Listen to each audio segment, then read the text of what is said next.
Financial management is often hard as an adult because we didn't learn how to do it as a kid, and so it was foreign to us. And then business finances is the same. It doesn't have to be. We, as adults, we can lead the next generation, whether they're our kids, grandkids, nieces or nephews, or classes that we teach. We can lead them to be successful in the life ahead of them by saying it, by communicating it, and by doing it, by leading it. Let's talk about how to run a business for kids and the finances that go with it. Welcome to Advance with Mike Acker, the podcast designed to help entrepreneurs, business leaders, and professionals alike break through barriers by improving their practical leadership skills and increasing confidence in speaking. Your host is a best-selling author, executive coach, and founder of the Advance Public Speaking School and Advantage Publishing Group, two companies dedicated to providing an edge for leaders. Find out more about Mike at mikeacker.com. Now here's your host, Mike Acker.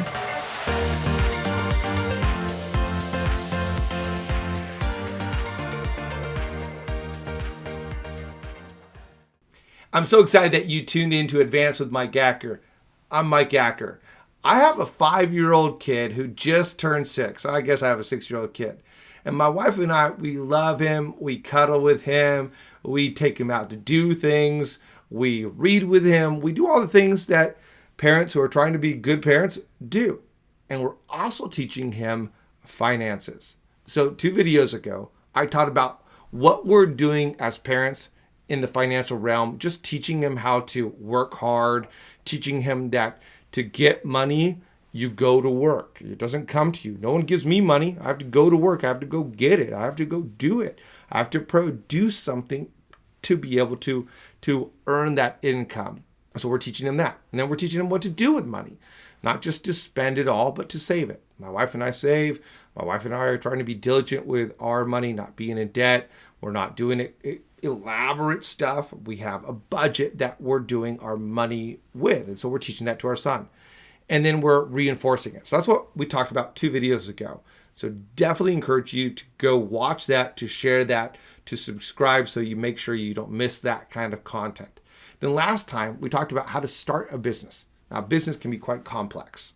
And so what we've done is we've narrowed it down to 4 different areas that I talked about in the last video. And you can go back and check that out. So how to get your teenager, how to get your 30-year-old who might be still be living at your house, how to get your 5-year-old, how to get your grandkids, how to get your class to run a business. So grab a hold of the way I do it or tweak what I'm doing and then do it for whoever you're investing in.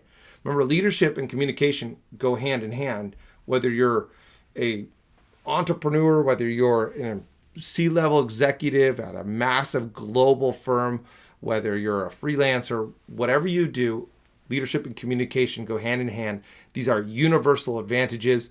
And so if they're advantageous to us in the business realm, then guess what? They're advantageous to our kids. So let's make sure that we teach them how to run a business. Now, what do you do with the finances of business? So this is a huge complex area. And sometimes people use some of these words slightly different. So I'm going to boil it down to 4 different areas. And then there's going to be a 5th. And then we'll get into this, okay? So 4 main areas, and then a 5th. What I mean is you'll see it in a moment. So first of all, talk to our son. If you missed last one, he's going to be a DJ. So we're starting a DJ business, and it is DJ Pax. Our son's name is Paxton, so it's DJ Pax. We're very unique. We're very creative that way. It's DJ Pax. So that's his huge name, right? Now he's going to start out and be a DJ. Now, he just turned 6 years old. And so the first part of finances that we're teaching our son is that there's a startup investment. Now, we're keeping it relatively simple, but still complex enough that he's having to challenge his mind. Meaning this, mom and dad are going to buy something. We're going to invest in you. We're going to invest in this business. And this is yours. Now, we're not teaching him interest. We're actually not having him pay it back, but we're investing in you. And I am throwing it out there. Later on, when you start a business, you can put up the startup capital on your own, and you can get it from investors. You can get a business loan out there, and we're not teaching interest, as I mentioned, because we're trying to keep it simple enough that he can grasp the core concepts. If you have a teenager, I Yes, absolutely. You want to teach interest. Absolutely. You want to teach savings and get the whole idea of startup capital. We're calling it startup investment. Buddy, we believe in you. We believe in your future. We believe in your dream. We want you to realize that when you work, you get paid. So mom and dad are going to put some money into getting you set up a DJ kit. So we bought him a board. We looked online. We researched. We got the discounts. We did everything. So we're doing it wise in that way. And then we got some like used equipment, and we pulled up some different sound system stuff together. And ultimately, we put some money into him starting something up. Not a ton of money, but some money so that he feels like he's got a little bit of setup. I have some leftovers here, some lights and different things that I use. And so I put that onto him. So now we did that investment. But ultimately, what we want him to know is that when you start a business, there's some money that goes into it. Some businesses require a lot of upfront capital. Some require very, very, very little. But ultimately, there's going to be some kind of investment that goes into it, whether that's a lemonade stand, whether that's a lawn care that you're lending your lawnmower to your son to do, whatever it might be. There's some startup investment that goes into it. Ultimately, we have made sure that he understands that that comes from us in this situation, but in the future, it's going to have to come from him. So he's going to have to make that money so that he can invest in something that he's going to do in the future. You might be thinking, Mike, your son is 6 years old. I mean, come on. But our kids are way more capable of understanding things than we could possibly imagine. So instead of lowering yourself to below what they're able to grasp, instead put the bar here and see how far they can go, and then communicate that bar in a way they can pick up so that they're growing. We're teaching our son percentages. We're teaching our son all kinds of different things because we put the bar here and we're asking him to go up to it. Other parents do it for sports. Why don't we do it for business management, right? That's going to be something that is very advantageous to them in their entire life. So the first thing we're talking about is that to start something up, you need startup capital. You need a startup investment. The second area of business finances that we're talking about is business expenses. Okay, buddy, there's going to be 3 different types of business expenses. You're going to have your fixed, you're going to have your variable, and you're going to have your periodic. Maybe there's even some people who are watching and listening that are learning something brand new. So that's great. But the majority of us know that there's actually far more types of business expenses, and it's very complex. However, what we're teaching our son is that there's fixed expenses, there's variable expenses that change, and there's periodic. So here's your fixed income or fixed one. You have some subscriptions. So as a DJ, there's come on now, Mike, some subscriptions that you have that you're buying into to get the music and to get the beats that you need. Okay, there's going to be some variable expenses. So if you are growing your music list, that's going to be a variable expense that's not always the same. If we're going to have him pay some of the gas of going to a different event, we would do very little, something like 25 cents, something like that. But hey, this is a variable. It's going to go up and down depending on how far we're driving or how many songs you're buying. And the third, there's periodic. From time to time, you're going to want to buy a new piece of equipment, or you're going to get something that you weren't planned on. So that's what we're teaching him. Buddy, you're going to make money, and we're going to invest in this, but we do want you to also know that there are different types of expenses. And I mean, in the United States, some things can be quite expensive.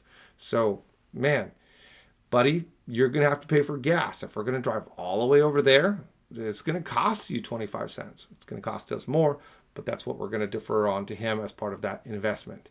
And so then he has to decide whether it's worth it. Okay, if I'm going to go to that one and that's going to cost me $1 and I'm going to make $10, then, do I do it? And so getting him to realize that, yeah, you're making money, but you also have to put money out there to make money. And getting him to decide whether it's worth it to buy that song. It's worth it to download that. It's worth it to get that new piece of equipment. So there's expenses. Life isn't just all coming to you. You have to spend money on it. And sometimes you have to wisely spend money on your business in order to make more business for yourself in the future. I tell him, buddy, I do this all the time. I do a show, I have a team, I have to pay for this. Yet ultimately, more people see it, more people find out, reach out to me, and it turns out to be business elsewhere. But you got to spend that money in order to make that money. So teach your kids about start with capital, 1, and then 2, that there's going to be business expenses, that there's taxes and fees and all kinds of different things that go into life. And the third thing that we teach in the financial management of the business that he's running is labor. That, and I know this is an expense, but I've set it aside separately, that there's labor. That when people are coming in and you have a booming business, you got to pay people to do some of the work with you. And so he has to pay me when he gets $10 an hour, he has to pay me $1 an hour. And I think that's awesome that he has to learn that, you know what? When you run a business, there's people that you do work with and you share some of that money with them, and it's proportionate to their role in the overall scheme and what they did. And so he doesn't understand the full scope of money and how much money is worth, but I want him to understand that he has to pay some out to the people that he does work with. So I get $1 out of that, which then goes back into the bank of dad so I can pay him his commission and things like that for his weekly chores. So startup investment, there's business expenses, and the third one is that there's labor. And if you had a buddy who's coming to help you, then you're going to have to pay him part of this as well. And then the fourth thing that I teach him is revenue. That there's going to be ultimately revenue that is going to come in. This is all of the income and tips that he receives. This is any of the income that happens. Now, revenue is not what you get paid off of. And that's where the fifth area come into. So I teach him that there's startup cost, there's business expenses, there's labor expenses. When you put the business and labor expenses and you take that out of the revenue, that becomes your profit. And we put this on the whiteboard and map it all out. So he looks at it and he goes, okay, I'm going to go work, and it's going to take me an hour to get set up and to go there. It's going to take me an hour to do, an hour to come back. So ultimately, I'm going to work 3 hours. I'm going to make $10, and then I'm going to have to pay for my variable expenses, the songs I had to download for this event. I have to pay for labor. I have to pay for my fixed expenses of subscriptions. So after those 3 hours, although it looks like I made $10, that really I'm profiting and I'm actually putting into my bank, I'm going to make $6 or $5 or $4, depending on all the different expenses. But that way, it's not like, oh, look, I made all this money. and now I get, no, buddy. You put some of that back into the business so that you can continue to run it. At this point in time, some of you are thinking, Mike, that's genius. Some of you are thinking that's too simple. You should explain to them about EBITDA and you should go into everything. And some of you are thinking, I can't believe that you're teaching a 6-year-old that, and he was 5 when we began. I can't believe you're teaching him. So let me just stay here. Know your kids, know your grandkids, know them, and believe that they're able to do more than you currently do. So raise that up there. And maybe you're teaching them sports and you're teaching them music. That's fantastic. But in all of those different worlds, financial management is going to be part of it. If they're going to be a freelancer, if they're going to be a musician, if they're going to be a CEO, if they're going to be an employee, teach them now the basics of business financial management, and they're going to be so far ahead of the game that they'll be able to advance, and someday you will be laying back and living off the incredible work that your kids do. Nah, you're not going to be doing that because you didn't teach them to give anybody a free ride. You're teaching them work, and you're working, they're working, and so you'll go on vacation together and you'll enjoy an incredible time. So make sure you subscribe so that you can learn how to advance in your leadership and communication. Until next show, we'll see you later.